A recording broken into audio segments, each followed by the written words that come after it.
Bali, meron tayong chicken breast.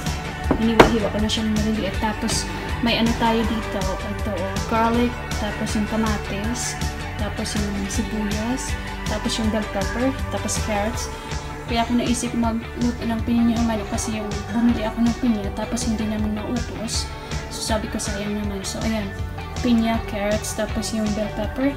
Tapos ito, parsley. Tapos ito yung spring onions. So, ang gagawin lang natin, parang basically na pagluluto, igigisa lang natin siya. Igisa natin siya sa coconut oil. Tapos ito yung ang gagamitin ko, yung gata. Pero sa pinanyang manok, pwede kayong gumamit ng gatas. Yung sariwang gatas o di kaya yung iba.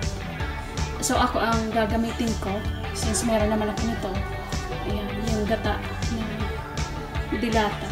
So, meron tayong asin, tapos paminta. Ayan. Tapos, may isa pa akong luluto. Isda naman. So, ayan. Hiwala yung isda. So, ayan. Iluto na natin. Igisa muna natin yung bawang. Ayan. So, mainit na ang ating mantika. Igisa lang natin yung bawang. Basic lang na pagluluto. Okay.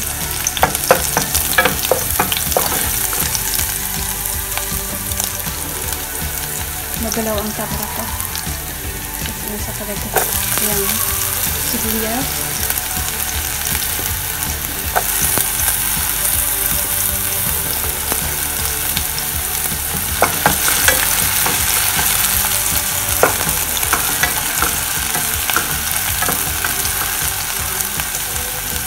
Tapos, isunod na natin yung kamatis.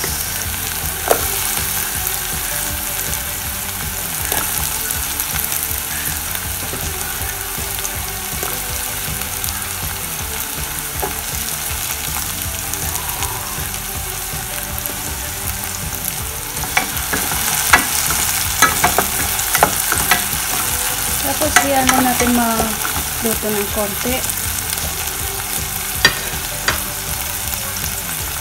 So, ayan, medyo luto na siya. Igisa na natin ang ito, chicken breast. Hayaan lang natin magluto ng konti. Tapos, mamaya ilagay na natin yung carrots saka yung pineapple para maglasa. Takpan lang natin ng konti. Tapos balikan natin. So, ayan, kumukulo na siya. Lagyan lang natin siya ng asin para lumasa. Asin. Tapos, lagyan natin ng paminta.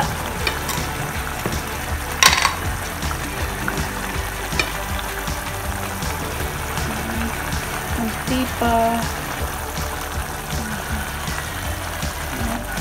Tapos, ilalagay ko na yung pineapple para lumasa talaga siya. Para lumasa siya. Ayan. Sarili ko to ha. My own version. Kasi, alam ko marunong din kayo magluto. Kanya-kanya tayong style. So, ayan. Kaya ako nilalagay na yan kasi para maglasa siya. Kasi nga, yung iba nilalagay yung dilatang pineapple. Nilalagay nila yung sabaw para matamis. Ito naman, wala nang sabaw ito. Sariwa talaga siya. So, ayan. Tapos maya-maya ilagay ko yung carrots. Mamaya lalagyan ko ng gata. Tapos yung carrots. Kaya ko muna siya pumuloon. Ayan na siya. Takpan ulit. Ayan na siya. Lalagyan na natin ng gata. Itong gata masyadong malapot eh. So, kalahati lang ilalagay ko. Tapos, gagamitin ko yung kalahati dun sa isang lutuin ko. Sobrang lapot niya. Sobrang lapot. Sobrang lapot niya. Sa, ano ko to, sa target na dito. Lagyan na natin yung carrot. Tapos yung bell pepper kasi, madali siyang maluto. Mamaya ko na siya lagay para hindi siya ma-overcook.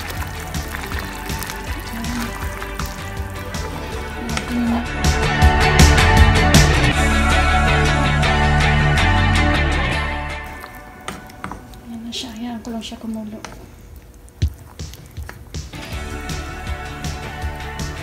Sana lumasa yung pineapple. Tamis.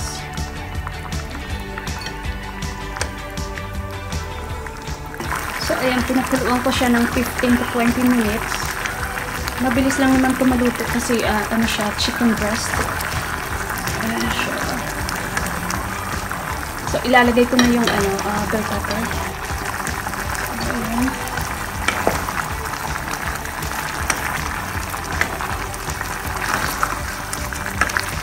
Gusto ko kasi sa bell pepper, hindi siya lutong-luto. Spring onions. Ano kung anong Tagalog nito? Nagdalaw yung camera. Ayan, di ba makulay na siya?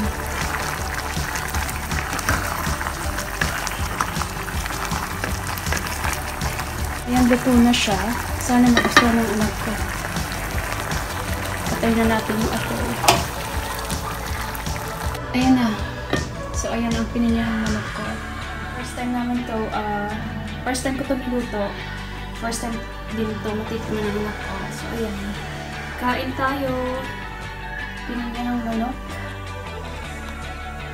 Hindi pa luto yung kanin.